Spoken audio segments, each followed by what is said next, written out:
Your A, B, Decide.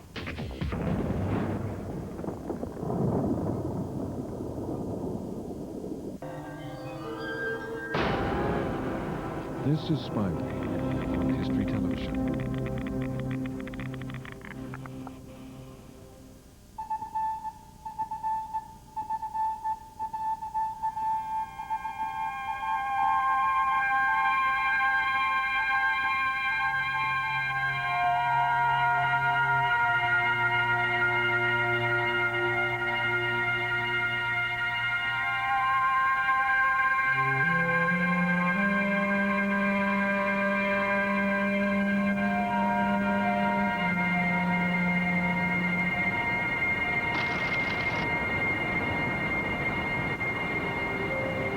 An international legend, a bond linking two nations, and a symbol of a continent's force and power.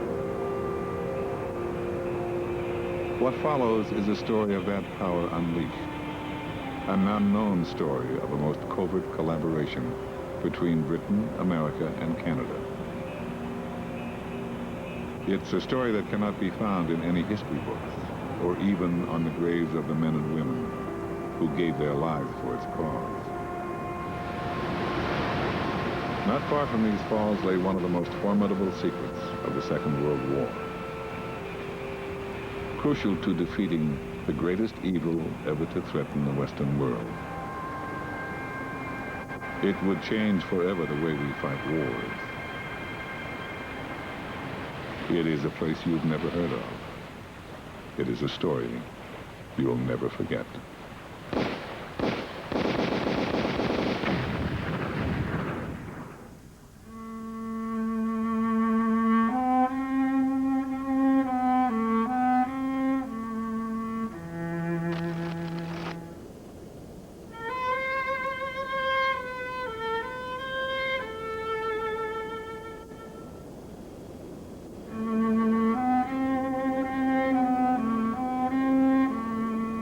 Across Lake Ontario on the Canadian side, a secluded property 30 miles east of Toronto. A country estate, cropland, an orchard, a stretch of lakefront. 280 acres was secretly transformed into an elite training facility, the first dedicated secret agent school in North America. Sworn to secrecy, men and women came from around the world to learn the deadly art of espionage. During the Second World War, it grew into an international center for intelligence, communications, and operations. From this camp sprung North America's secret services. Yet it remained unseen by locals, unmentioned in the press, and hidden from the Prime Minister of Canada. Behind the tree, the sergeant prepares to fire confusing bursts with the Schmeisser.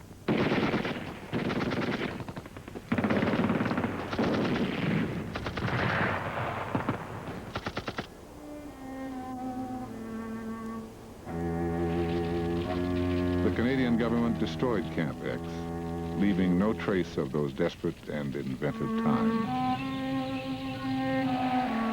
At war's end, there was no recognition or absolution.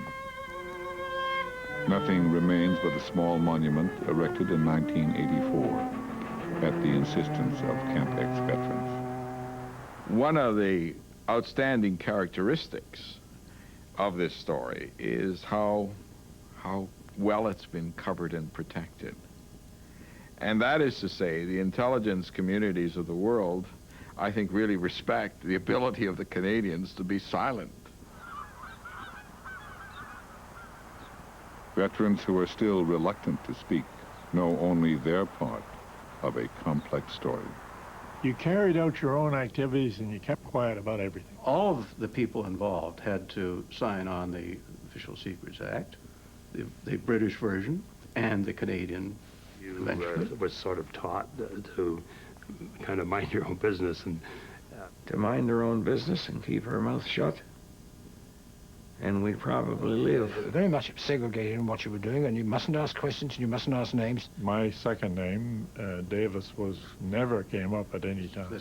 There were dreadful penalties if you violated the Official Secrecy Act once you were sworn. Over the years, fantastic stories have surfaced, linking international leaders, celebrities, and strange activities. I heard stories about people going over there and being chased away by somebody with a submachine gun. There's another story where there's supposed to be a naked woman running along the beach and screaming, and this fellow took his boat in to try and help her, and somebody on a loudspeaker told him to get out of there or he'd be shot. Governments from around the world refuse to talk about Camp X. The information is hidden, classified, or destroyed. RCMP Historical Branch. To inform you that the RCMP have no records on Camp X. Regret to have to inform you that CSIS does not now and has never had any files on Camp X. Department of National Defense. We are informed that the British would not wish us to release anything publicly about Camp X, BSC, or Allied collaboration during the war. Access for 4604, now filed in CIA, job number, has been withdrawn from contains security classified. Access restricted, sabotage techniques, entire box, 1941. Telling the story of Camp X 50 years after the events is really a very tough proposition because the documents are almost nowhere to be found. I went to Toronto, handed the document in that brought me there. But the first thing we were asked to do is to tear it up and flush it down the toilet. The British have a rule where they can, in fact, lock up documents for 50 years, and when the time is up, they can extend it. The Americans have a policy of sanitizing these documents, which means they run through it with a black marker, taking out almost all meaningful words out, and what's left is very hard to make sense out of. And we in Canada have a nice, simpler procedure. We just say the files don't exist.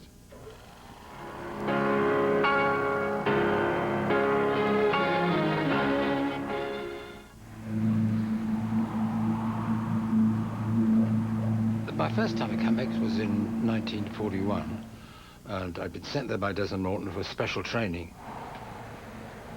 I didn't really know what it was. To me, it was just a training camp. I didn't know about anything else. And we were picked up just by a motor launch and taken there at night. It seemed very, very strange. As daylight came up, I found myself sort of in all sorts of funny old buildings, and we're going to slightly modern ones stuck in between. Historian Ladislav Farago, describing Camp X, wrote, "Probably the best Allied espionage school of World War II was in Canada, an institute for advanced studies where instructors went to be trained." The origins of Camp X go back to the 1930s, when a desire for peace blinded many to coups, brutality, and an international rise of military aggression.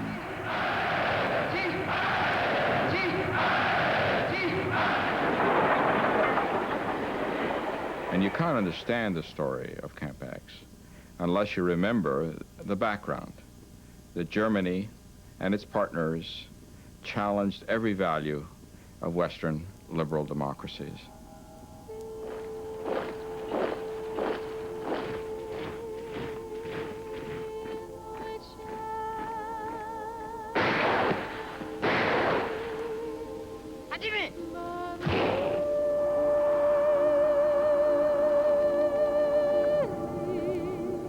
The rise of fascism that culminated in the Second World War ripped open a chasm in our moral landscape so deep it still hasn't healed. Savagery, destruction, genocide, inhumanity on a global scale. It was a fight for the survival of the free world.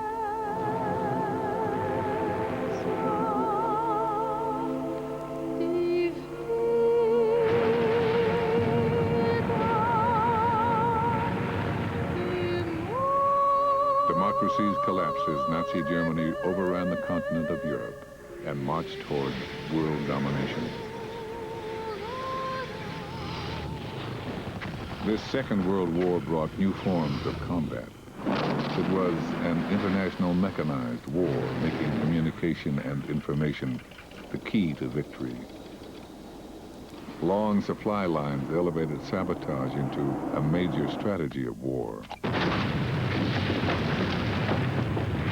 Secret armies were developed to inform on and undermine occupying forces from the inside. The Allies recognized the need for intelligence, and agents slipped into every corner of Hitler's new empire. Their legacy is etched in fiction: the secret agent, the spy, the codebreaker, the commando. There was such a mixture of people, university professors, intellectuals, businessmen, top business executives, guys in the world of finance. And they were training French, Yugoslavs, Poles, Belgians, and others. There were lots of English people then, and also American, Canadian, and Czech, and German. But German, of course, naturally on our side, Germans. They all shared one thing in common. That was a keen intelligence. They were very, very bright. The other thing that they shared was the ability to keep their mouths shut. But they're pretty close-mouthed. The women are the most secret of all the people.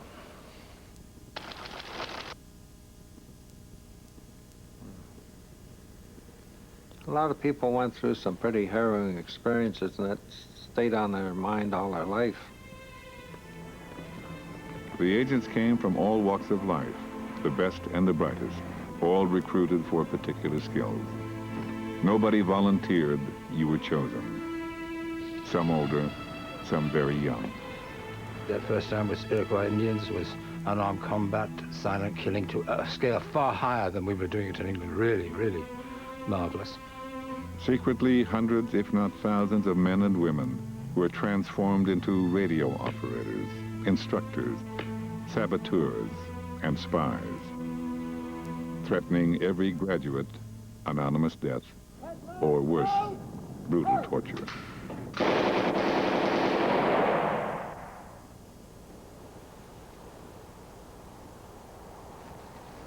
I came here the first time in 1972 from England. Well, in those days, there was no road. It was all fields, very beautiful area. And after exploring, I found a building. And when I went down, there was an underground room with a tunnel network in it and a cage which looked like a lock-up cage.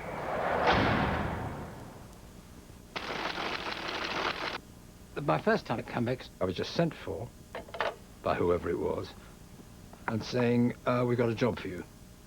These agents are wearing masks to protect their identity. We've got here a certain man, and he's got to be killed, and you've got to kill him. They'd captured some guy or the other, or got him, who knew much too much. He was German. They didn't want to put him through the courts and through this, that, or the other. They just wanted to polish him off, and they said, just go and do it. And it was very, very cleverly done. They put a blank in without my knowing it. They said, just test out your aim, make sure you've got it right. Fire 2 shots. And of course the 2 first shots were live. And then the blank came up, so it was very cleverly done. If you're fighting in the field or away from you, it's very, very different from absolutely face to face. And all sorts of images conjure up inside you that they've built up in you of Nazi atrocities. I didn't bring up the gun and aim, I just brought it up straight away and fired from the hip. That was the test, which, for me, and assessing me, was real.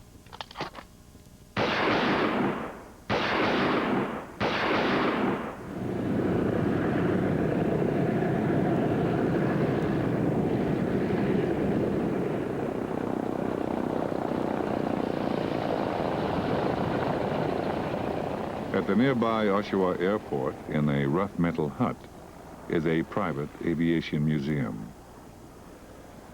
At the back is a collection of Camp X photographs and mementos, assembled by a man dedicated to keeping the memory of Camp X alive, Bob Stewart.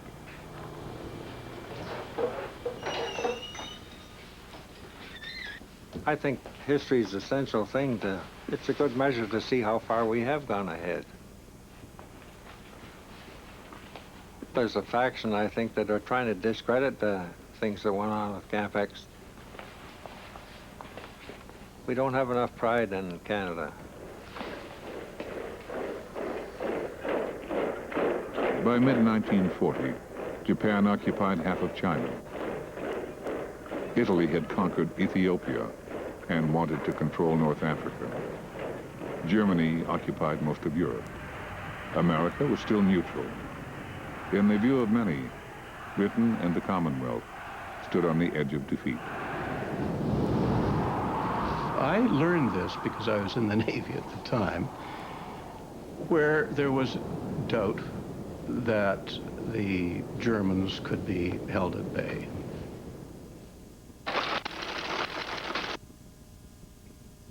It looked as if the Nazis would rule the Western world. It was just that close.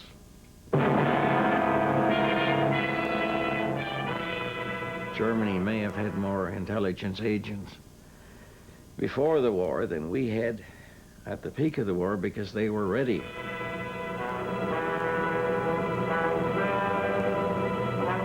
We didn't have a darn thing. And it's kind of sad, really. We were caught with their pants down. For the softening up process, he sent his agents all over the world disguised as tourists, students, and commercial travelers. Payoff men like Ribbentrop came too, to bribe, threaten, and form local fascist parties such as de Grelle and his Rexist party in Belgium, such as Larocque and his Cross of Fire party in France, Henlein in Czechoslovakia, Seyss-Inquart and his National Socialists in Austria. In Britain, Sir Oswald Mosley offered himself to the people as a Hitler with an Oxford accent. In other words, I'm told that Hitler is mad. Well, I've got another view myself. And where do you think this is? Right in Madison Square Garden, USA. And this is Fritz Kuhn, leader of a German-American Bund, hiding behind the American flag, but taking his orders from Berlin and copying the methods of Berlin. That was the softening up process outside Germany.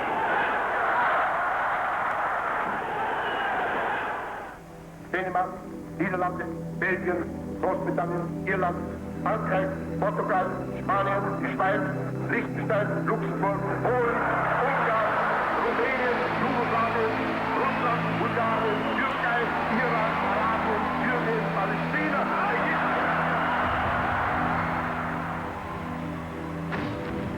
Axis domination of the world was a greater possibility than most will acknowledge.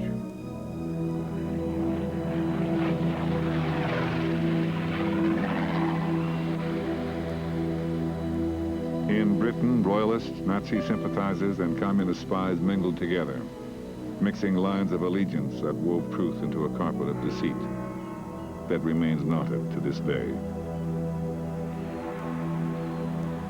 There are indications of considerable British support for Hitler. Highly placed Britons reported to Germany in 1940 that England was on the verge of a pro-Nazi fascist revolution. Some believe this was one reason for establishing Camp X and for hiding it in Canada. This is the troubled, turbulent world that spawned Camp X.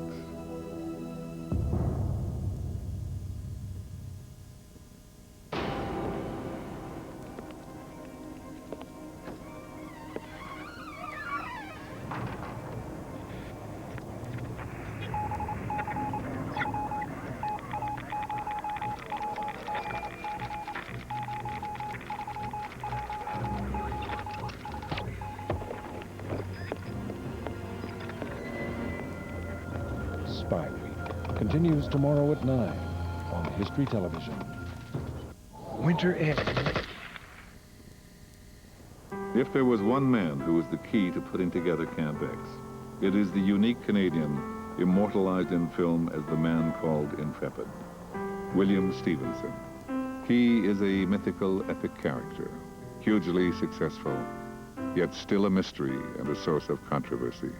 The whole of the story of Camp X is never going to come out because no one person, other than Bill Stevenson, knows the whole story.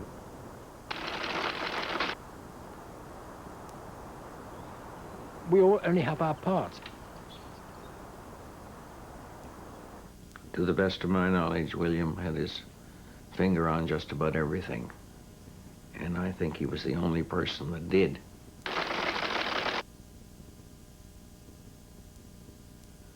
I think he was the only person that would want to, because of the risks involved. William Stevenson. I knew him before all this because my father and he were in the same squadron in the RFC during World War I. He won an awful lot of decorations, TSO, MC, all sorts of things, a heroic flag in France. What sort of a man is it that can put an organization like this into gear, playing an important part in the collaboration between Britain and Canada and the United States? Knighted after the war at the recommendation of Winston Churchill, Canadian-born William Stevenson, decorated World War I pilot, self-made millionaire, and international industrialist, spent the war based in New York City in the Rockefeller Center, running a secret organization under the cover name British Security Coordination, BSC. Stevenson was wealthy, very wealthy. He was an extremely successful businessman. He had an enormous number of friends in business and finance, not only in Britain, but all across Europe. Stevenson got to know Winston Churchill socially. They moved in the same circle. Bill Stevenson, I would never call him Bill. I mean, I call him anything but sir. Although it seemed rather funny that I'm 6'2½", and here's this marvelous little man glaring up at me and telling what he thought of my recent performance, which was never good. The aim of Churchill was to try to develop a very close interlocking relationship with the intelligence operations of both the United States and Great Britain. And he saw that it was essential that he have an intermediary, an unofficial mediary, not something under the Foreign Office, but his own. And William Stevenson, again, was his own man. First, he had to get an understanding relationship with the FBI and the existing agencies. J. Edgar Hoover, FBI, speaking in praise of William Stevenson. When the full story can be told, I am quite certain that your contribution will be among the foremost in having brought victory.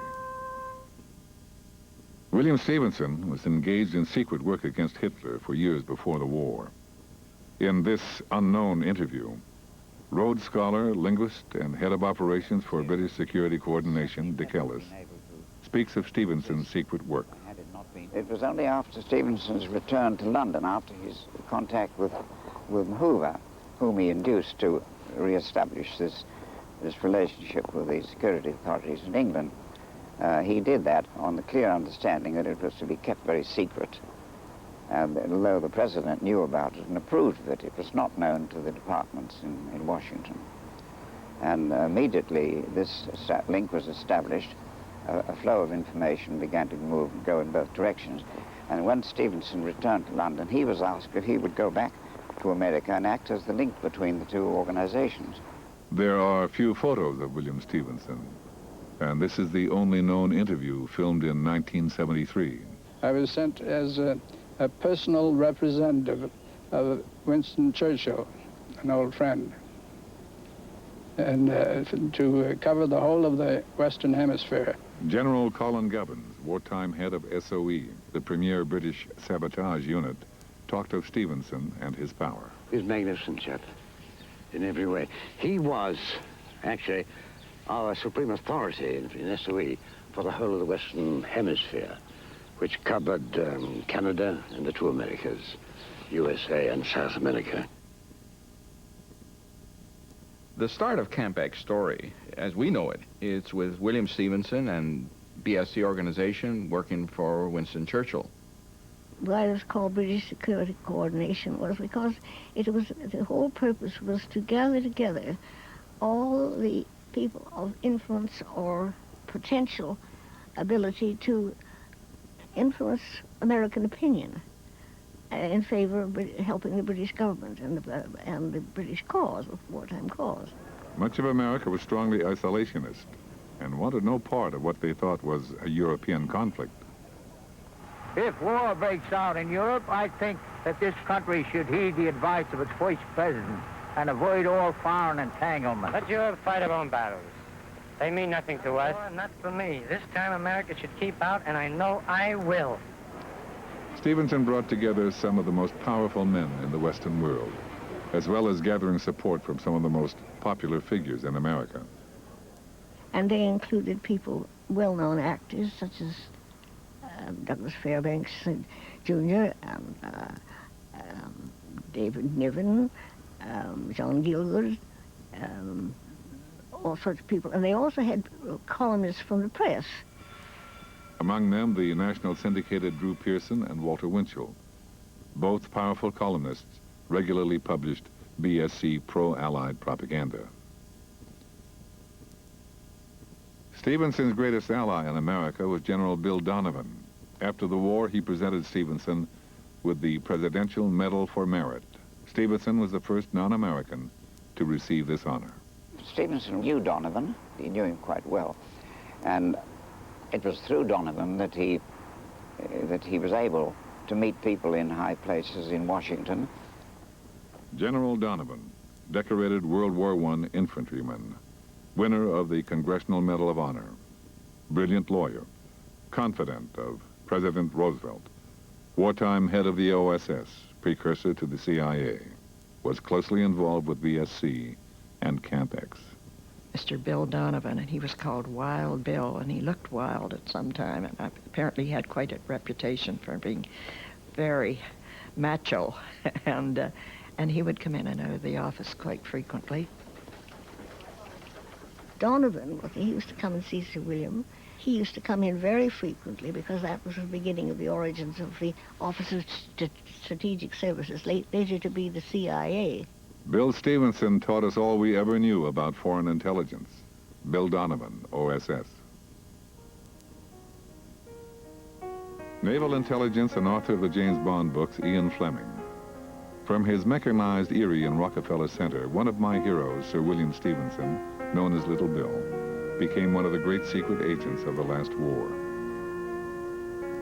Sir William was the model, I think, for M in the Bond series. When Ian Fleming came into the office, he used to sit there and chat away. He was very easy. He was very handsome. Very, you know, well, his reputation had gone before him. He modeled M, I think, on Sir William's physical attributes, for instance, his speed of thought and movement.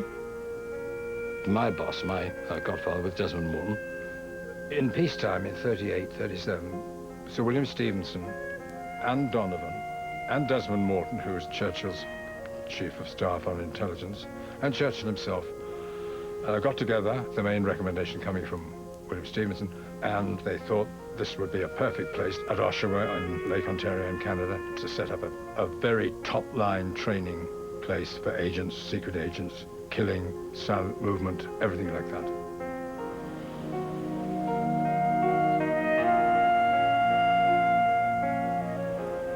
There's activities going on around that creek. Just stay away from it, that's all. It was tough commando training and all sorts of tactics and things for self-survival.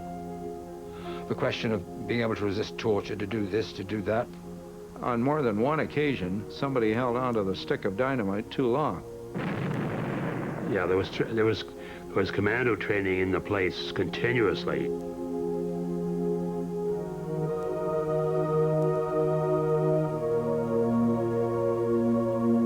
The live ammunition would be going over your head.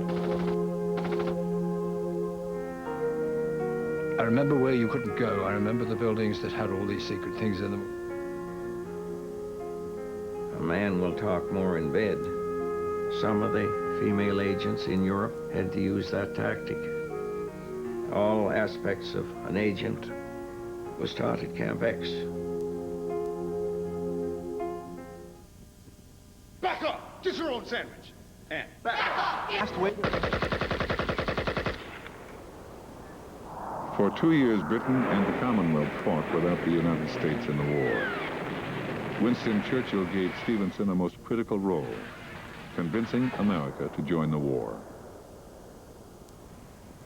Summer of 1940, I reported for duty in Rockefeller Center, way up to the 38th floor. The office was called Passport Control. I was decoding Stevenson's most secret, for your eyes only, confidential. These were the headings on those messages. Mr. Roosevelt, the President of the States, was in communication with Mr. Stevenson on many chores. Winston Churchill was sending messages to Mr. Stevenson and vice versa, as well as the reports that we got from the Director of Naval Intelligence, DNI.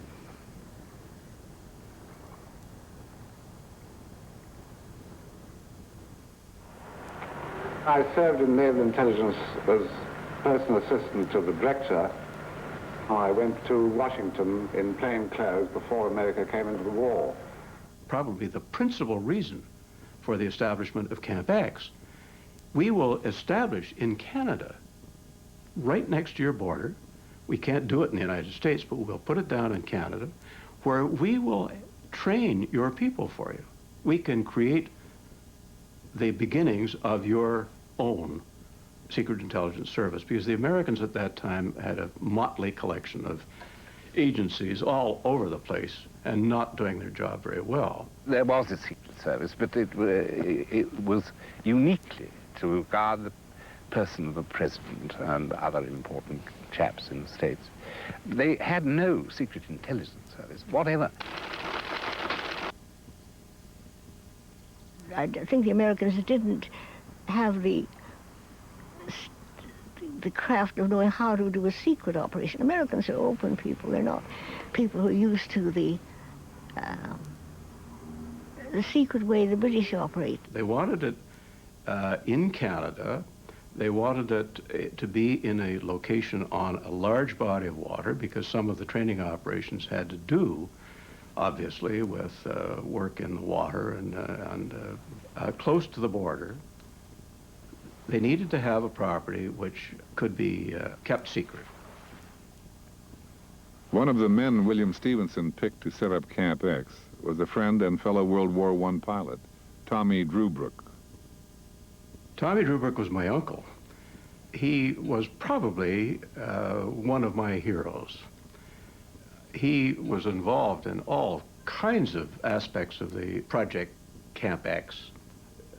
It was his responsibility to get the land, to do the dealing with all the authorities involved, and at the same time make sure that this was kept absolutely secret, not just from the general population, the press and so on, but oddly enough, the Prime Minister of Canada. Because what was going on was the establishment of a secret training base in Canada by the British Secret Intelligence Service, Stevenson's operation, a violation clearly of the sovereignty of the country. So Mackenzie King could not be told about this, because it would be something that he would put a stop to at once. Tommy was a partner in the stock brokerage firm of Wills Bickle in Toronto. He set up his office in such a way that there was a sort of an alcove behind the wall of his desk where there was a radio transmitter, which enabled him to talk on a secure line to New York. They had a new receptionist, Betty McClelland, and she was the wife of the head of the Security and Intelligence Division of the RCMP. Superintendent of the RCMP did a lot to help with problems, and he knew all about it. Of course, the Prime Minister knew nothing about it. Colonel Ralston, the Minister of National Defense, was in on it. My father, A.J. Taylor, was a lifelong friend of Bill Stevenson's, and he was instrumental in getting the job of building Camp X underway. The camp itself was built by my uncle, Ted Taylor, who had an engineering firm in Toronto. You don't have to worry about the rest of those papers. Even the texture and watermarks have been duplicated. Anybody that was loose in the occupied countries had to have proper identification papers, and it was done in the Oshawa area. Classic spy films this weekend at 9. Friday and Saturday, Michael Caine in 2 memorable roles.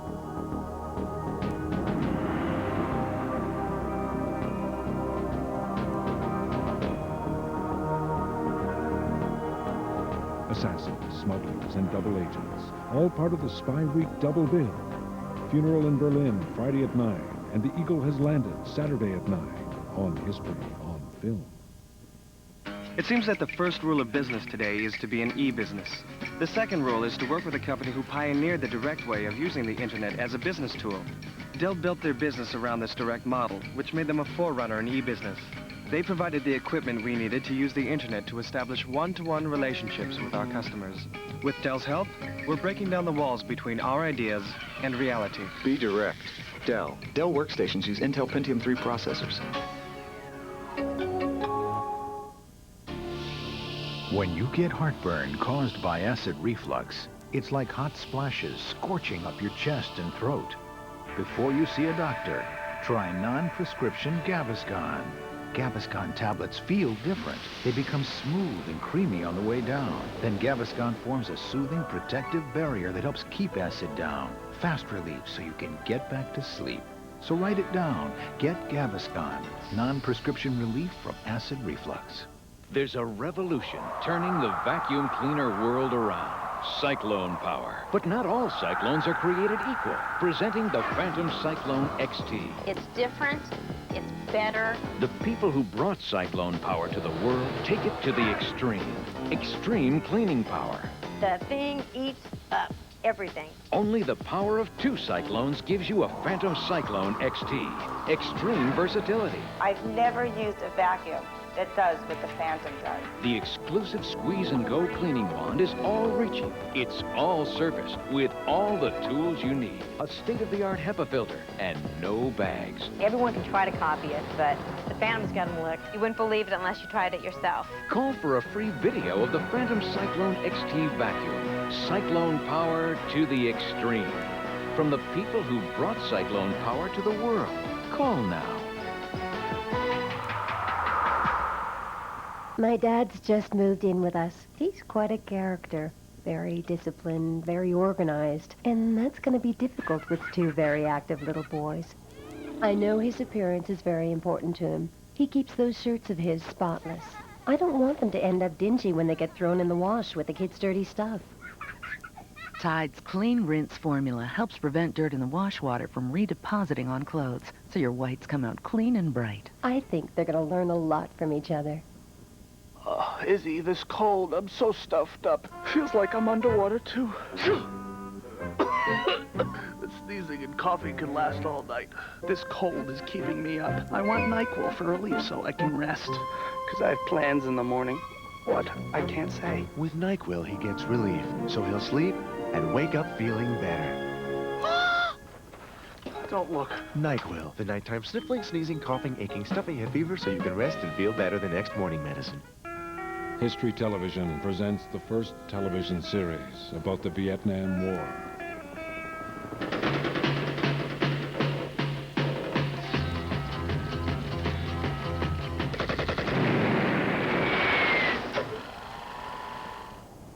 It is a revealing fact that the German censors permit no pictures of the wounded, no pictures of the dead. The film hammer forgets completely misery and broken homes and broken bodies.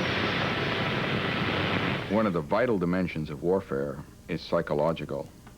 To impress our side that we're winning and their side that they're losing. And one of the most powerful means of doing this is visually. Photographs, films, propaganda films. Propaganda is what is? It's making a person believe a lie. This declassified film shows Camp X training. The student is taught typesetting and printing.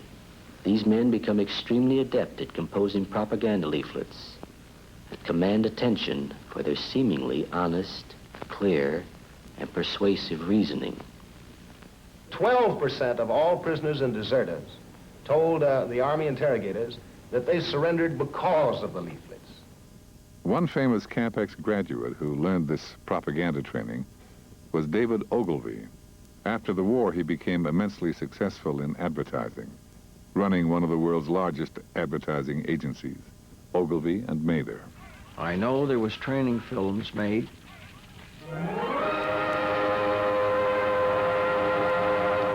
No, these are not German soldiers. They may look like it, but they're not.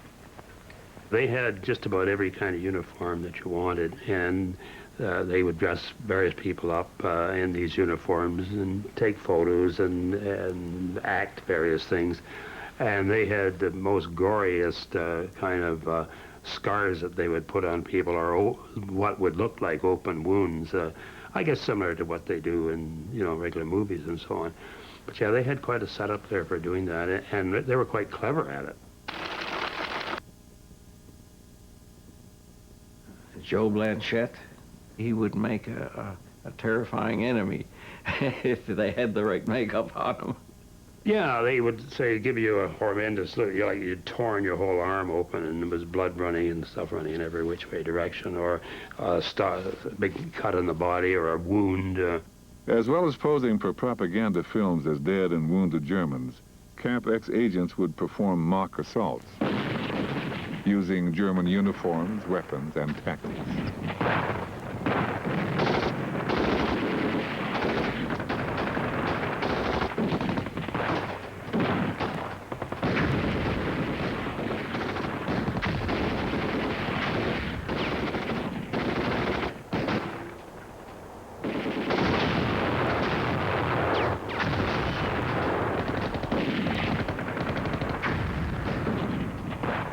Coda organization helped in that, doing the special effects. And I think probably also, I think they got volunteers from the film industry for acting and helping in the training and so on. And probably, you know, teaching them the acting craft. They used, of course, the special effects and all the training for warfare. As you can imagine, a film company would know how to organize that. The training which Camp X did was filmed, and those films were part of the training of other soldiers. So Camp X's influence goes more than just its own graduates. It went out to the armed services very broadly, significantly. This picture you're about to see is the first cinematic study of the preparation, arrival, and establishment of permanent cover for secret agents. Okay, Al, let it go.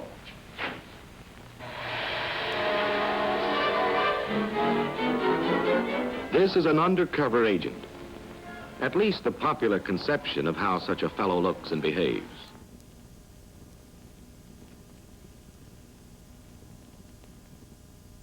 The head of propaganda training at Camp X was an extraordinary raconteur, Paul Dane. Later in life, he would write film scripts based on his experiences, like Orders to Kill. Because my job here is harder. I've got to stop civilized men from thinking about the reality of killing a fellow human being with their bare hands. Because if they thought about it, they might never do it. But they've got to do it. And I can drill them, and drill them, and drill them, until it becomes automatic. Paul Dane would eventually co-write the script for the film Goldfinger, featuring the greatest spy in fiction, James Bond, based on a book by another Camp X graduate, Ian Fleming. Ian Fleming, I met him once. I did not personally know him. And I met him at Camp X. It'd have to be 43. I've been very little in Canada. I was there during the war 2 or 3 times on naval intelligence work. To the best of my knowledge, Ian was then a student. Ian was told that he was to shoot this agent, and it was a case of his life or the other fellows in this room, this simulated hotel room. Mr. Fleming, in your books there's a great amount of espionage detail. Is this detail based on personal experience? Do you make it up? Well, I can say it's 90% from personal experience, really. I mean, I wouldn't say the espionage detail is, because although I worked in naval intelligence during the war and got mixed up in a lot of shenanigans, of course, if I started sticking too close to the espionage, true espionage work of today, I should be in trouble with the Official Secrets Act in England. I tell the story about my being set up to shoot this man, and I went and I actually shot him, whereas Ian couldn't do it. Ian just turned around and said, I can't do it, I can't shoot an unarmed man, which was him. He learnt to them. The conversion of Ian Fleming was something extraordinary. A good agent needs to be, must be, a skilled burglar. The toothpick has a new function in the agent's book. In the intriguing game of hide and seek, this is a good way of knowing whether the enemy suspects you and seeks what you hide. There's very few houses that you can't get into.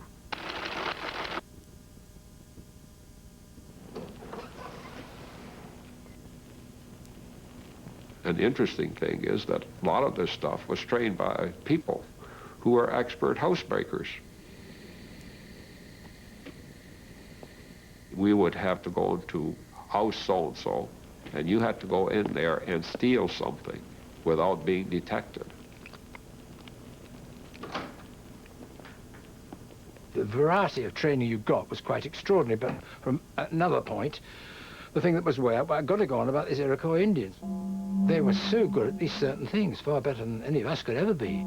The main thing they told you was that hiding up is not a matter of going in a bush and being quiet and let nobody see you. It's something inside you, and you have to get used to that. An Indian can stay not seen, within reasonable circumstances, in the open. I do it even today. It's standing absolutely still, and you relax completely, and you know, it's almost hypnotism, but in reverse. And you can look and nobody sees you even though you're there. And the skill is to get in yourself that you're not there. And this is what they hammer into me in this strange Canadian, French, Iroquois accent. You were taught just about everything in the book, how to stay alive. We had a multitude of instructors. Our prime instructor, not only with self-defense, but in a variety of sidearms, was a policeman from Shanghai. Again, he was an Englishman, but an extremely capable individual. Shanghai was one of the most dangerous cities in the world. There he developed a new type of fighting called the Fairburn style.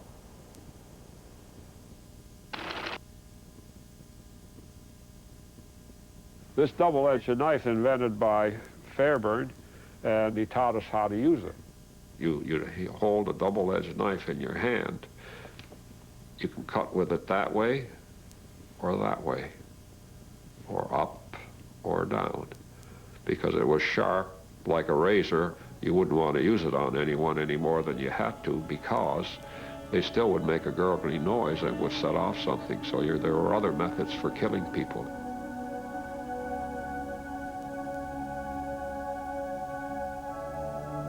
We were taught how to kill someone, very simply breaking his neck. For example, don't hit a person in the face. You hit them in the back or the side, never in the face. If you're not trained highly, having a knife is a disadvantage. I much prefer you to come for me with a knife than without one. Because unless you are highly trained, You put all your faith in it. You're absolutely unguarded in the rest of you. You go for that knife. Everything's gone. Your testicles, any part of you is wide open to me. I went to Camp X in 1943 and spent a training period there before being shipped overseas.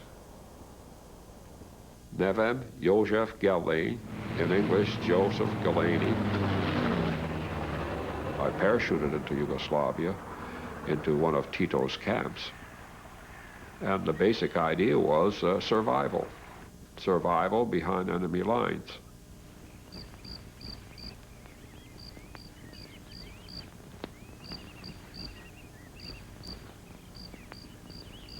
You must stalk a German sentry, particularly a sentry because he has a gun and he's put all his faith in that gun. So he's totally defenseless. You should, of course, kill him before he drops the gun. You must go right deep in here and you put one arm round his neck tight, which stops him breathing, and then come in with a knife right in up there. And then, when you've done that, take the rifle, because the rifle will make one hell of a noise falling on the floor.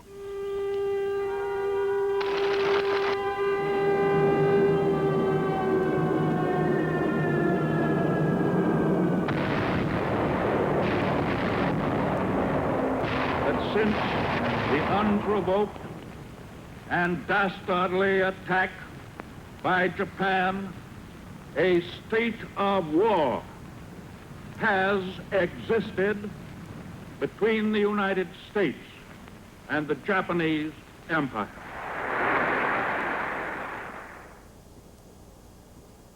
Before Pearl Harbor, while America was still neutral, it was illegal for American agents to leave their own country. Yet declassified OSS papers indicate Donovan sent top men to a training camp in Canada for almost 2 years before American entry into the war in December '41. I've always been convinced that the real story of Camp X is the story of an end run around American isolationist sentiment, which, if it had had its way, would have kept the United States out of the war until it was virtually lost. When Donovan's organization came into being and expanded into what it subsequently became OSS, all his officers and the great number of his personnel were trained at Oshawa. All his experts and his trainers were trained there. It is rumored that 5 future heads of the CIA were trained at Camp X. One Yank told it to me. He said, I came across the border at what you call Queenston Heights. And he says, I came over legally, but it was done in the dark. He said, we didn't know who was going to be there. And he said, there were some people that met us, fortunately, on the Canadian end. Otherwise, the Canadian government would want to be knowing, what on earth were you doing in this country? There was only one break of security while I was there. Somebody phoned from Washington asking for Mr. Coffey. And Mr. Coffey was from the FBI and wasn't supposed to be known when he was there. I realized that I saw Donovan, the head of the OSS, because he was in a sweatshirt one day exercising in front of one of the buildings. That's got to be in the summer of 41. One of Donovan's most famous Camp X trainees was Carl Eifler, later known as the deadliest colonel. In Washington, I was told that I was going to go up to Canada to a school. I was not to let anybody know that I was going to Canada. I wasn't to talk about it before I went or after I came on back. You know, I didn't think I'd see how anybody could do what they wanted me to do and live through it.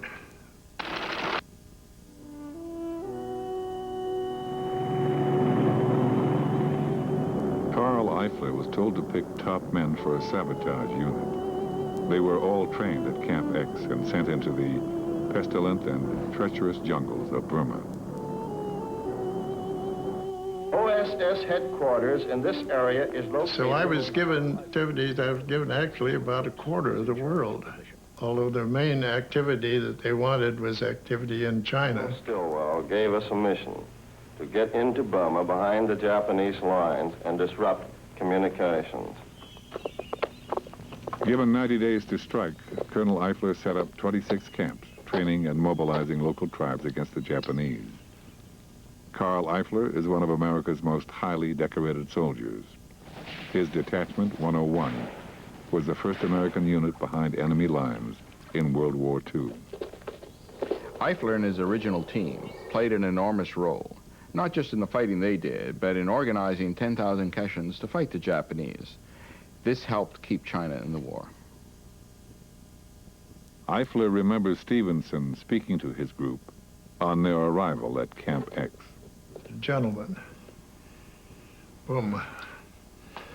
Here were all privates, and everybody in there was an American. He said, gentlemen,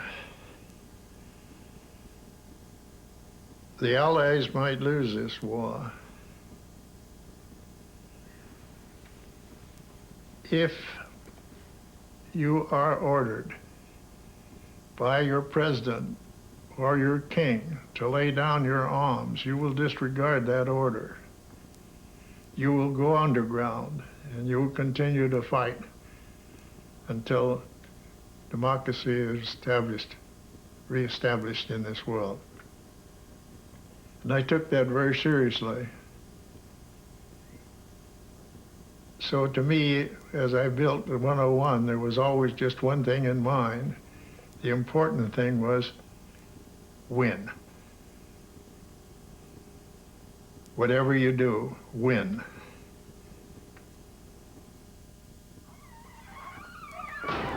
Tomorrow, Michael Caine stars in Funeral in Berlin. Spy Week continues on History Television.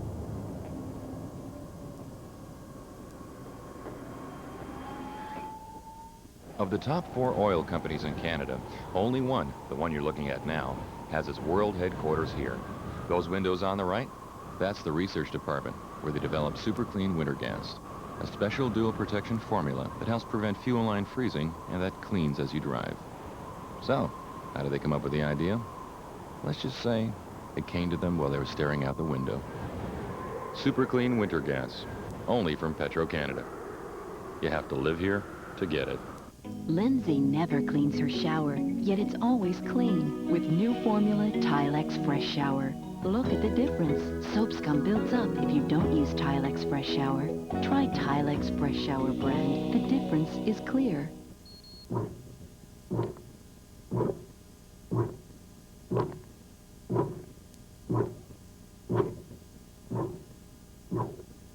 Some people use this to enjoy the taste of freshly baked bread at home. Some don't. Dempster's Hot and Crusty Bread. It's quick, it's easy, and it may just be the best bread you've ever tasted.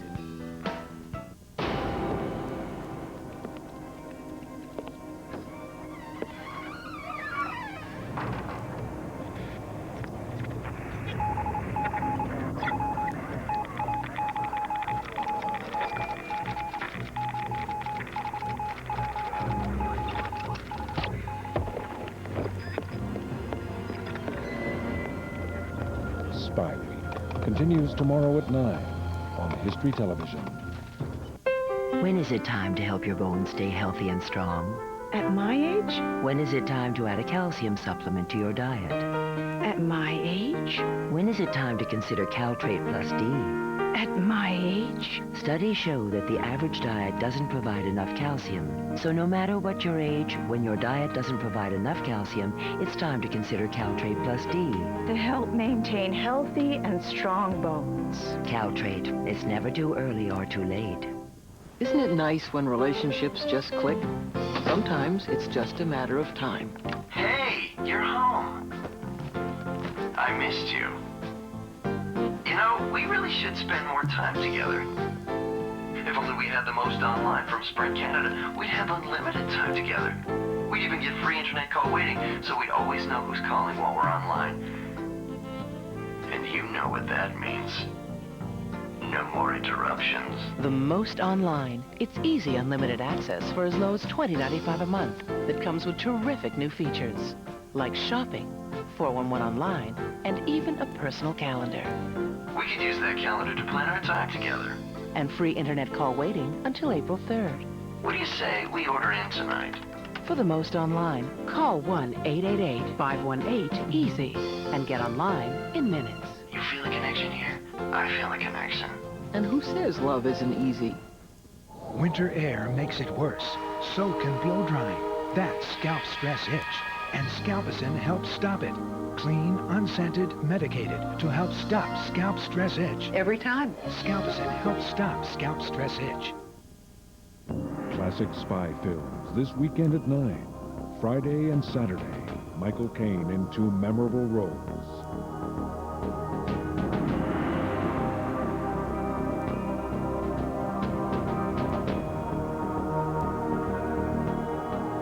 Assassins, smugglers, and double agents. All part of the Spy Week double bill. Funeral in Berlin, Friday at 9. And The Eagle Has Landed, Saturday at 9. On History on Film. You're watching Spy Week on History Television.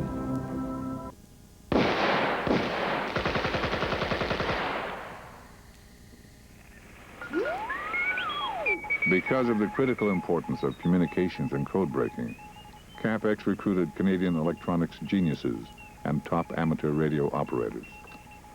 We've always understood the history of Camp X as beginning in September, October of '41. The long-delayed publication of the official BSC history raises the possibility that there were earlier efforts, particularly related to listening posts in Latin America going back into 1939. Stevenson, knowing that the countries of Central America were hotbeds of Nazi and Japanese activity as well, he wanted to go and build up his own organization there. Eventually he did so. He was in charge of the arrangements for training these people and set up stations throughout Latin, Central and South America.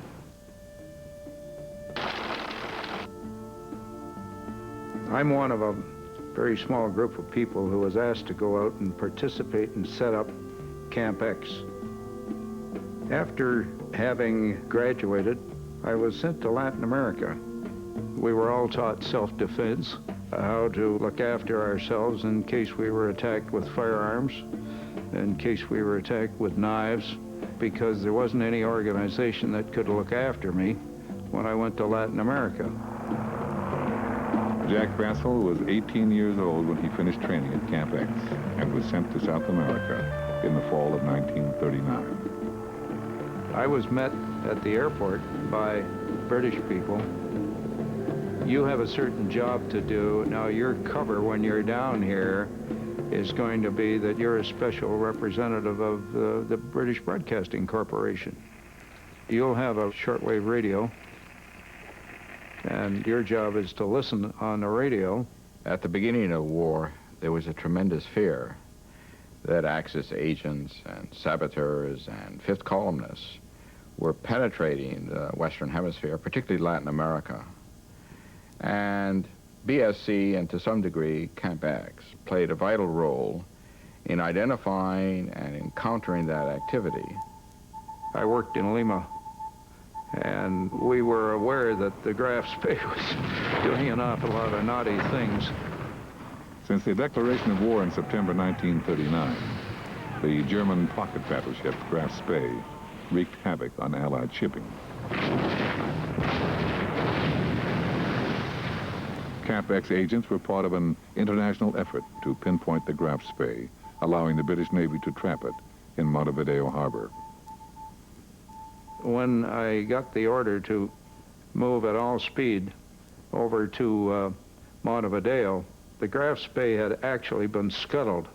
But by the time I got there, much to my surprise and chagrin, I encountered German sailors wearing sidearms and carrying rifles, marching up and down the streets of Montevideo. This success proved the importance of a powerful communication system. Well, then all of a sudden, everything seemed to change, and it was right after the Grouse Bay incident. So we really started to concentrate on building up the radio network. The Grouse Bay incident was both a crisis point and a turning point in the history of Axis sympathies in Latin America and our action to block it. A full commando course was being taught at Camp X when Jack Bethel arrived to help set up the radio station in the autumn of 1939, training both Europeans and North Americans, the first camp of its kind of the war. The camp itself was not visible from the road. You had crossed the double-line railway tracks. There was an old farmhouse there. You turned right, and you came to the fenced-in area. There was guards on duty 24 hours a day. The cover for Camp X at first was as a farm. One of the things that was giving us a lot of trouble was the cattle that the farmer had left wandering around. When we went out there and we all had to arrive in the dark, we were met in town at the bus terminal, and people would pick us up in a car, and the car would proceed out of town. We didn't know exactly where we were going. And the car would stop in various places, and the headlights would be flashed on and off, and we're wondering what on earth was going to be happening to us. And eventually we arrived late in the evening in complete darkness and were ushered into Camp X. In the beginning, the people running the show, they picked up an amateur transmitter, basically a high-power amateur transmitter, and give it a bit of a boost to give about 3 kilowatt. And then they used the top floor of the old farmhouse, set it up as the actual control center with receivers, operating center, and so on. And from that point, a lot of messages were sent by hand, like straight Morse code with hand keys and so on. In addition to radio and communications, the training manuals were a distillation of everything that was known about subversive methods. Explosives were used more by the other people who were being trained at the same facility. And these were the people that were going back into Europe. People who, for one reason or another, had vengeance in their hearts. And they knew that there would be a great chance, great likelihood of them being caught and put to death by the Nazis. They were all told that.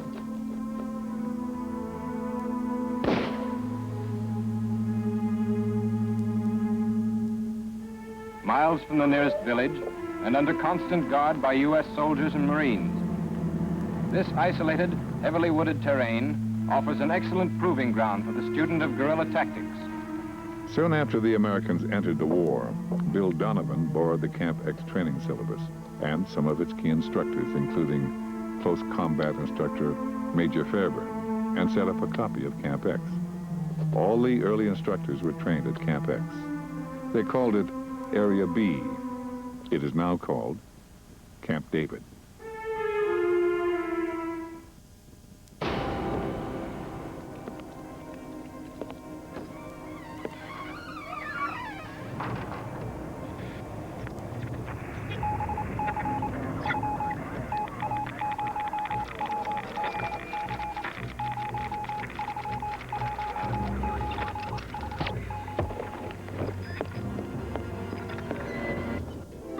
Dear Grandfather, when I grew up...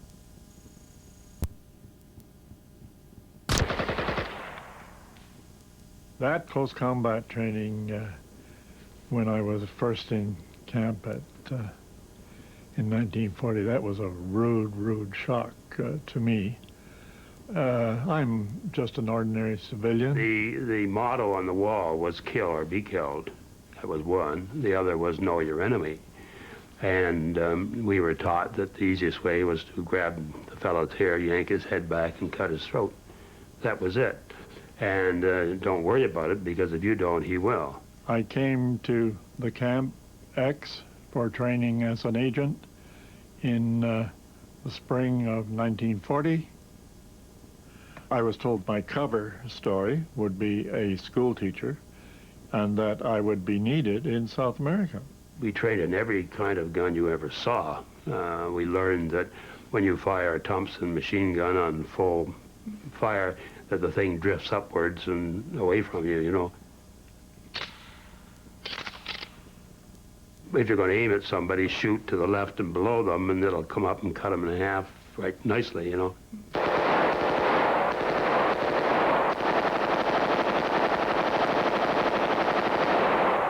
We were taught political situations, especially in South America. I was given the first lessons in Spanish, and it was very, very intense and quite mysterious in a way. The whole thing, I wondered quite a few times what I had let myself in for. Yeah, Duelowitz was our small arms and so on instructor. And one of the things he insisted we have done to us was be shot at, you know. So if you've never been shot at with a .455, which is a big gun, it makes an interesting buzz as it goes by. I would never realize you'd hear the thing.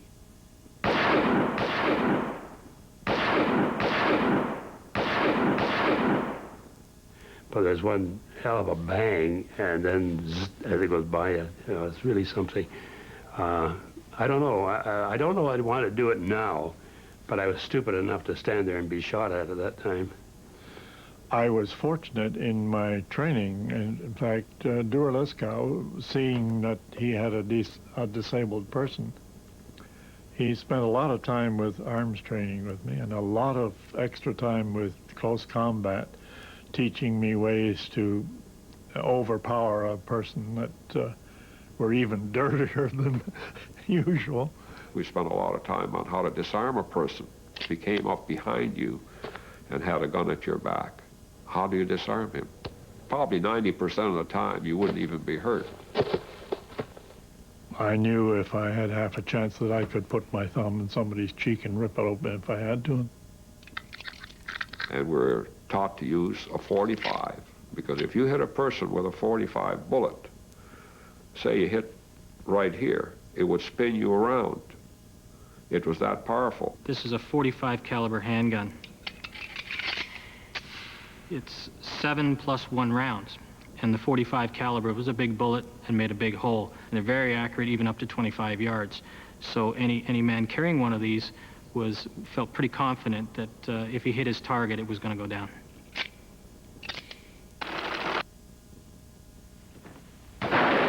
Well, everybody went through the underground shooting range. We were taught how to instinctively shoot, which is just like that. I mean, it's taught so well that even today I remember just. But here you don't aim at anything. You just look at the person. There it is. I want to hit you right now. I hit you right in the heart. Automatically, with a gun in your hand, just like that. We were up at first light, and we didn't get off until it was dusk, and sometimes beyond that. And then in the end, you had to squeeze in the training that we were taking in the field of encoding and transmitting and deciphering messages. One of my points was to take an empty .45 shell and put 4 of them in a row, and at 20 feet, instinctively firing at it. And I could usually knock all 4 of them off. Instinctive firing proved so successful, it was later adopted by all special services. The most interesting one is the Sten gun, which you could take apart, you could get dirty, you can get it wet, and it would still fire tremendous numbers. And it's a fantastic weapon. Stun gun was one of the weapons of choice. It is very light. It's only 7 pounds empty. And the agents loved them because of their ruggedness. And they were considerably accurate, up to about 150 yards.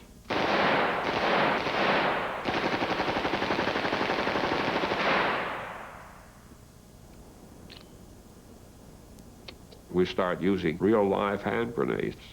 A grenade, you have to release it and you have to throw it. And you have to time it. So they taught us how to do that as well. We had a tiger moth, and he'd be dropping bombs.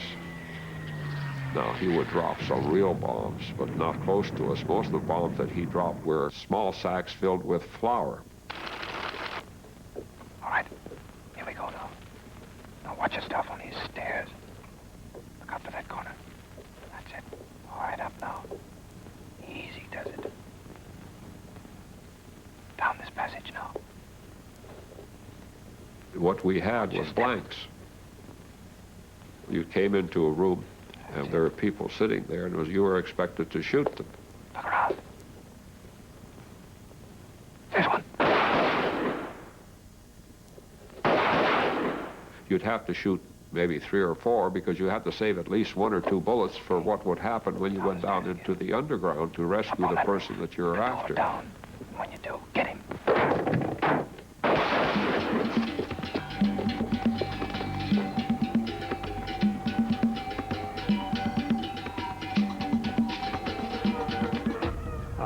In the lower part, down towards the lake, they had quite a large forest in there. And all through the forest, they had set this up with sort of mechanical dummies on springs, and the thing would drop out in front of you. If it was an enemy, you shot it. If it wasn't an enemy, you didn't, you know. So this was part of the training also. The records that we have, and they're incomplete, tell us that Camp X produced 500 graduates. The historians got to go with that number. How many agents were turned out by the school at Oshawa?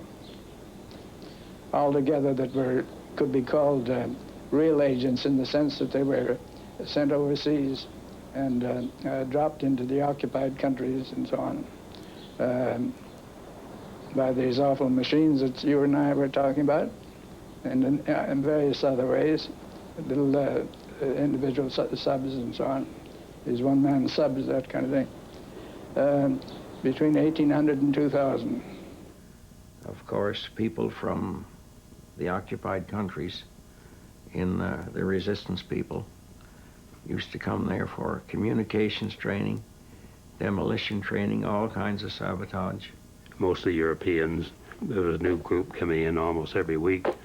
They'd go through the complete training, probably a much higher level training than we ever got. Camp X was the finishing school for the really top people. There was a variety of people continuously coming and going through that camp. There were many individual people or groups, small groups, for other organizations that I don't even know. For we never knew their names. A lot of them got trained in the radio end of it with what we called suitcase sets that they carried around wherever they went. And there was a receiver and a transmitter built into a suitcase. It looked like a piece of luggage. And then they had a very large 25-watt one, which were quite successful at getting messages back. The BSC organization had moved them over to Canada to train these guys so that they could parachute them back in again. An important course is called Arrival. This was long before they had the drop parachutes, and I guess they hadn't got around to that yet. So they used an old barn and a jump-off platform and a long rope that you went zinging down with full, like a parachute arrangement on it. In Camp X, yes, that was the first time I came across it. Most people who went behind enemy lines were given cyanide pills. If you bite it, 10 seconds. If you swallow it, it comes out the other end and no harm whatever, which is nice to know. The lifespan of some of those people that were involved in sabotage was anywhere from 2 minutes to 2 months.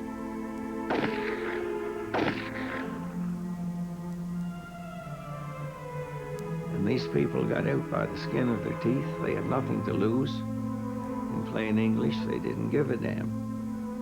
They wanted to try and get back in again by whatever means, take with them what they could, and do some harm to the enemy. There was such a determination and such a flood of memories that you could see across the man's face that he was going to do anything that he could to get back there and do what he could, and he felt that this was his way of evening the score against some of the atrocities that had happened to him and or his family. My wife was murdered in front of my eyes, or my children were murdered in front of my eyes.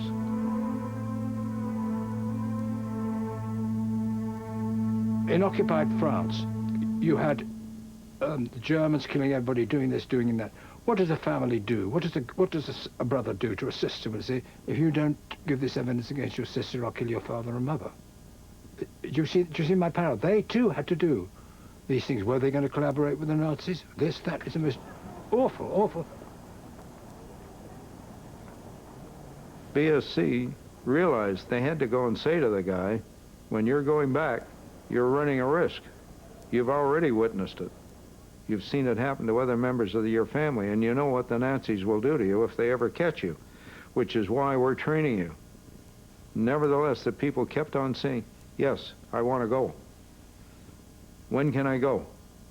They couldn't get back soon enough.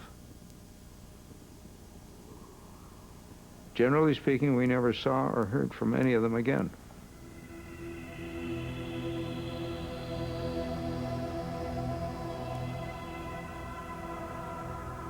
There was some female agents trained at Camp X.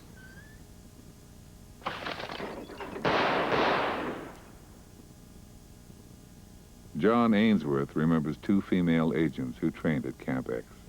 I happen to know both Nora Khan and Valencia Szabo, Madeleine and Louise, and I do know they got a lot of top training there. Not so much sabotage as, again, self-defense, silent moving, all those things. Sabotage is only one part of it, but they certainly got the other training to the fore. Both women, winners of the George's Cross, were captured, tortured, and killed. Valencia Szabo, they were trying to get a message to her, and so somebody just whispered, Louise. They whistled it. And somebody said, what's that mean? It's a code name, dear. And once we called her Little Breeze, that's what we called her, because every little breeze seems to whisper Louise. She was called Little Breeze.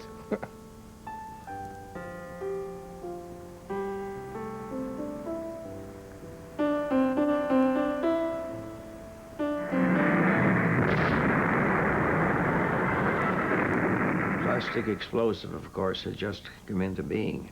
It was codenamed RDX. It was beautiful stuff to handle. Water didn't bother it. It just looked like plasticine. It could be kneaded, molded, cut, and it would stick to most anything. You just have to see it to imagine what that little bit of plastic will do. It's just fantastic stuff. Of course, it would blow railway tracks halfway across the camp, you know. They set out railway tracks all the time, and they trained these people how to blow tracks. And it would just blast a big chunk out of the track.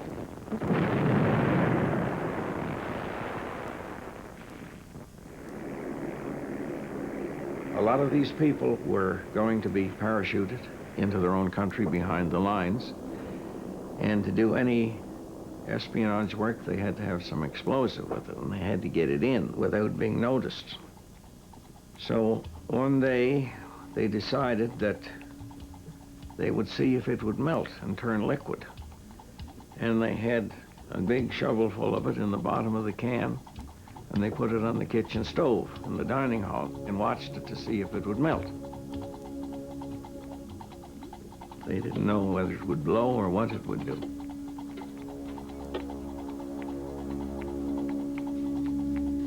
Didn't blow Camp X into Lake Ontario or across the United States, it melted.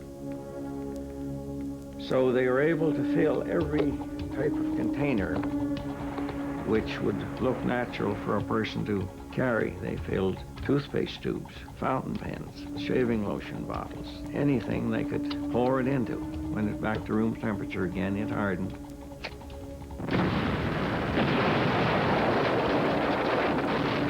Camp-X agents, dropped behind enemy lines, played key roles in organizing and commanding resistance fighters. Among many was Leonard Tescherow, who commanded an underground battalion that helped delay German reinforcements to the D-Day beaches.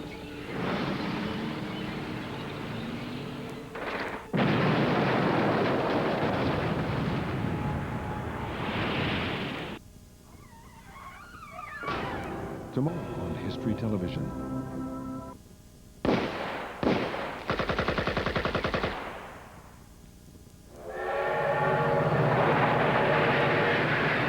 Most people don't seem to understand cover. My cover at Camp X was you're doing a radio course here. Travel permits. I see travel permits. We understand, oh, it's secret, so you mustn't say anything. But you need more than just that. You need a story that can be believed, saying the exact opposite of what's going on. Where are you coming from? A farm near Faubourg. A farm, huh? You don't look like a farmer.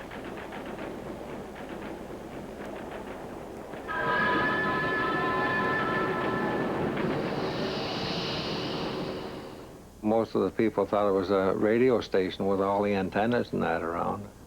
CBC helped you a great deal. They gave us cover there in the very early days when we were buying this property. They had, Gladstone Murray had some of his men come around with us as if they were looking for a property for some CBC operation. But the press, I believe, were told through official channels to say nothing about it and not even to investigate or go near it. And we would go in and we would sit down and we would have a lecture about radio in the Air Force, but only for 20 minutes. And it settled in. So when oh, you were there, were you? The Germans got you or whatever. Camp X, yeah, and you learned about radio. Tell us. And you could. That's why there's so much controversy about Camp X, because the people who don't know about it don't realize that that was cover put in. It had to be. 25-1-1 was a Canadian term. Military Research Station 2 was also used. Hydra, STS-103. There are a number of other names, but we know it as Camp X. University of Toronto engineering professor Pat Bailey was in charge of the communication setup at Camp X, a powerful system largely handmade by a few gifted amateurs. Bailey was a brilliant man. Apparently there are in various areas on this Earth's surface in various countries where transmitted and received signals will be much better in transmission or reception than they will in others. And this area happened to be one of those. It had to do with the marsh there and the fact that a good deal of it was wet at all times. In the victory, code breaking and signals intelligence played a huge role. And we know that Camp X, in fact, had a very large role in communications, and we know that they were a major conduit for a lot of traffic, including spy traffic, but we also think including decoding traffic. But we really don't know exactly very much about it. That part is really in a deep shroud of mystery. Well, there was two groups. There was a group of people out doing the listening, which was feeding into Camp X, but also we were getting traffic from Great Britain. Bletchley Park was the critical communication center in Britain, where the German Enigma codes were broken. It was the destination of most Camp X signal traffic. The transmitting equipment for crossing the Atlantic to England was at Camp X, and a lot of the traffic originated in New York. And we had encoding equipment, of course, on the lines between New York and Camp X. One of the ways in which the Germans lost the war was by not having secure communications, by our ability to read their traffic. There were also intelligence officers at Camp X who intercepted and analyzed enemy agent traffic.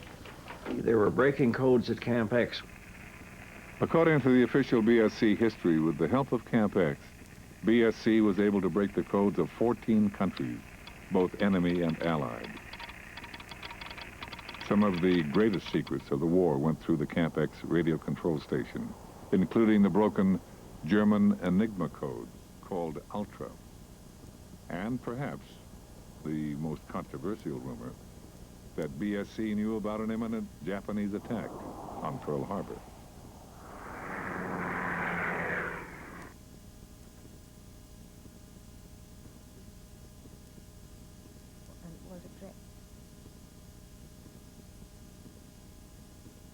For the fact that they thought that the base.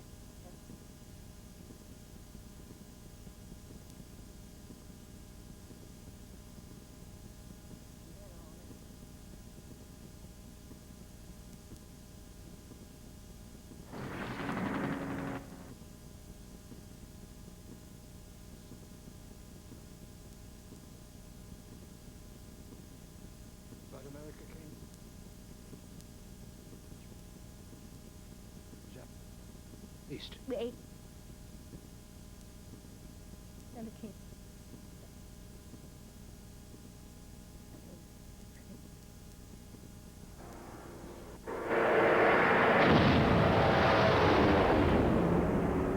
If true, this is one of the greatest secrets of World War II.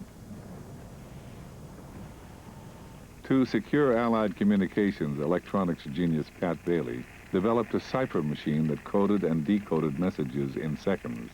It remained unbroken and used by embassies around the world until the 1980s. They called it ROCX.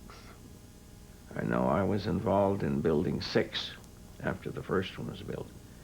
One went to Camp X. We had one at San Francisco, one at the Quebec Conference. First one went to England, and the other one stayed in New York.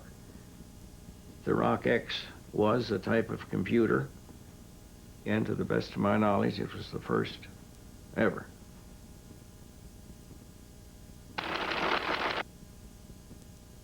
You could always tell when there were problems in the during the war, because the traffic became very intense, and we would have a tremendous. We would just be working as hard as we could.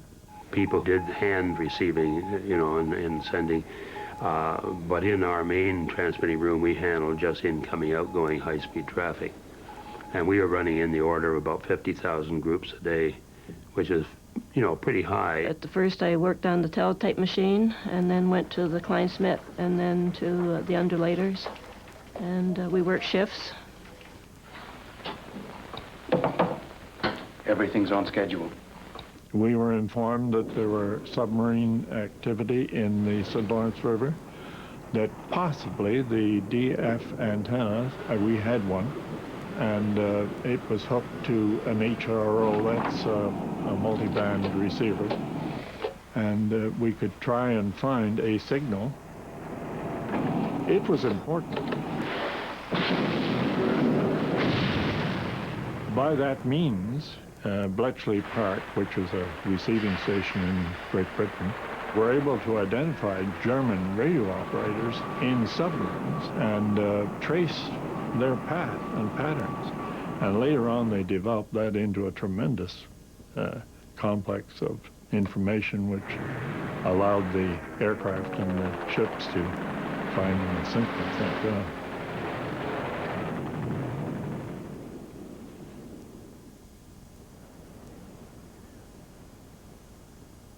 There was quite a supply of flippers and snorkels that the institution had out there. On one occasion, we saw half a dozen of these guys steaming around like seals in good old Lake Ontario.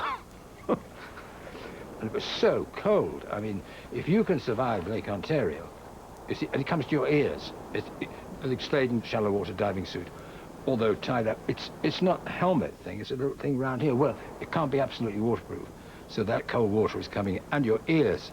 You do not know how you're going to live in Lake Ontario on your ears. In Camp X, there were other schemes like swimming a great distance, underwater. Could you navigate underwater and all sorts of things like that, which of course is almost impossible to do. I mean, underwater in a diving suit. This opens up a whole range of things, so one frogman or another. How do you fight? What do you do? How do you get the operators off? What do you go for to kill him? What they were trying to do was attach a mine, what they call a lippet mine. And that was practiced in Lake Ontario, and various things, rafts, old relics, what have you.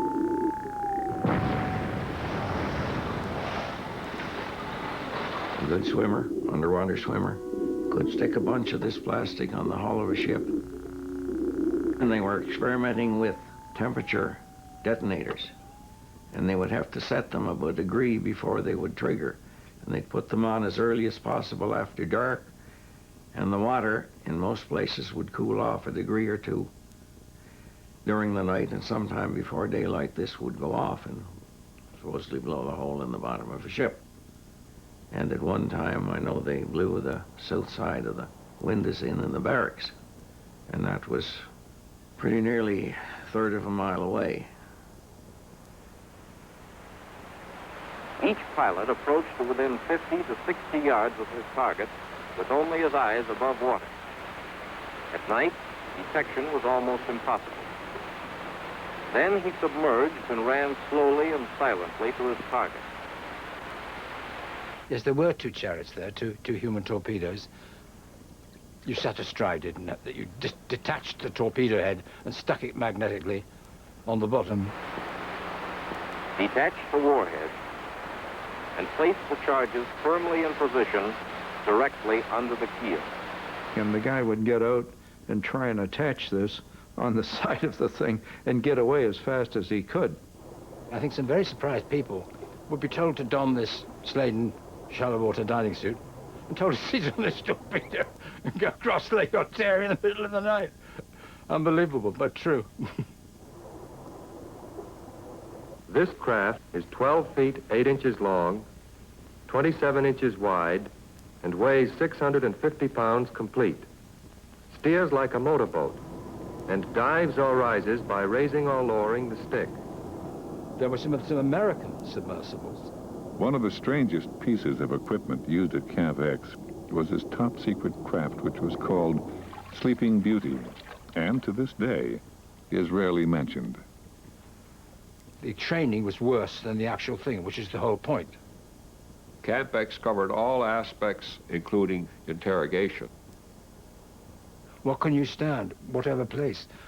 Locking you up down below in that same place we went to shoot the guy. There was a complex down there. There were 3 or 4 what appeared to be cells, the same as the one that this guy was in. And that's where certain testing went on. They bought in a German, really German, from the POW camp, which wasn't too far away from Camp X. He was dressed in a German uniform, and he did all the interrogation. Also Fallschirme gibt es überhaupt nicht. Und das ist ganz überein, dass das Feind hier entweder Saboteure oder Kommandotruppen gelandet hat. Every possible thing they did to you, except, I don't want to be facetious, except to kill you or do something that would do you permanent damage. Put your hands above your head! But the pain of that was far worse than anything the Germans dished out. Rubber hoses that they'd beat you on your feet. The worst one was a magneto. And they'd give you, during my interrogation first with the German officers, then it was repeated with the British officers, was the use of the magneto and how they would attach it to your private parts and also to other parts of your body to make you jump. And the more they cranked, the worse it was. It was usually people watching, that's a class. It was done in groups. And say 3 people are interrogating this girl. And I am not sort of used to seeing a girl hit in the face. And it is very interesting to note that whatever happened to the girl, or this and that, it turned out that the test was not for her, but for you. And everybody was looking at you. Not everybody, but the people concerned were not looking at the girl. What's the reaction over here? How are the class reacting to this? A very interesting inverse test.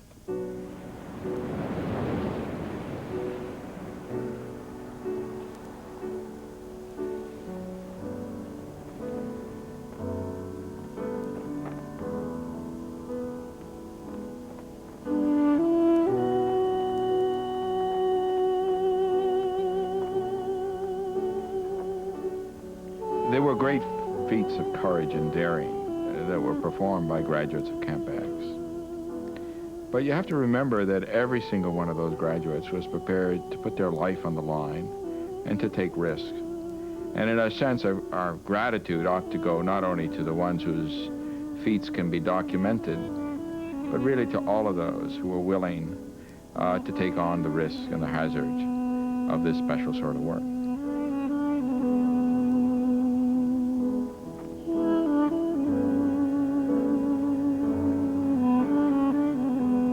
But the sacrifice that those people made, they put their life on the line, you know. They were patriots. I really believe that they were patriots. They believed in what they were doing. And they believed that that doing it anonymously and secretly was the right thing to do.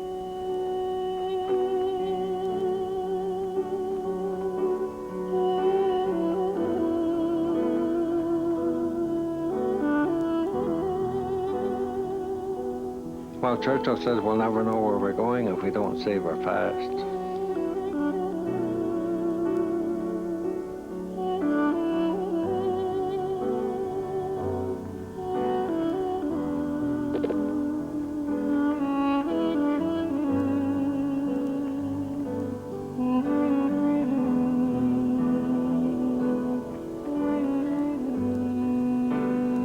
I would say there's a lot of people have more than one thing that they will not talk about. I'll stake my life on that you just can't bring yourself to do it.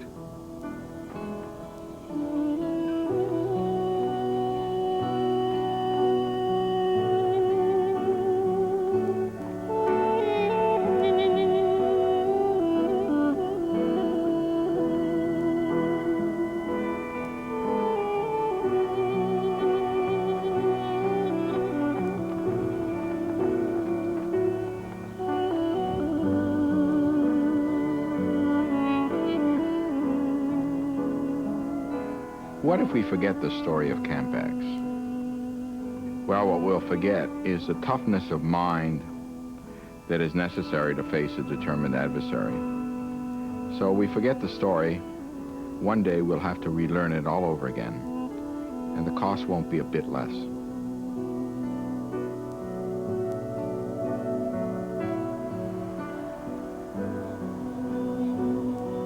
I think Camp X in itself is nothing.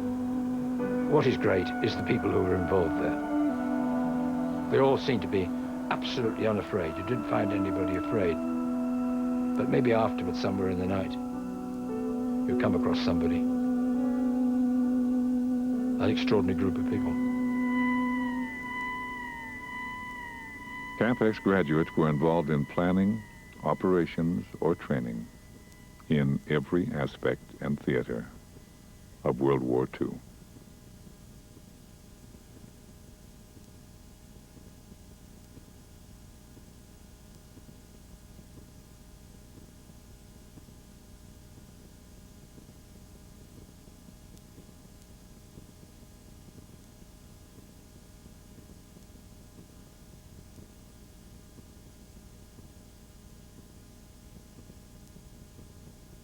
Tomorrow, Michael Caine stars in Funeral in Berlin. Spy Week continues on History Television.